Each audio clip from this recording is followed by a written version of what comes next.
and how she was, like yung hardship. I already felt that there was already a time that she would on our television and stuff like that. And that time, kumbaga, ang equivalent ng television when you are young is cellphone. Para imaginein mo na lang na yun nakalibangan mo cellphone tapos isasanla pa ng nanay mo kasi wala na kayong makain. It is something like that in that sense, no?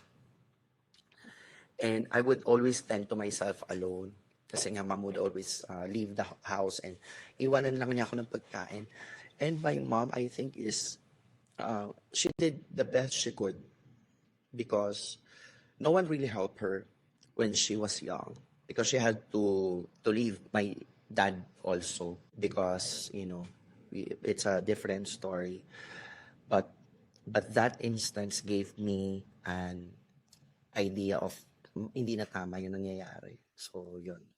So when something is happening to you that is against your will, Correct, that is against plus yung mga threats. yes, there was threats, no, Mhm. and also you feel it in your body, eh. Mhm. There was that How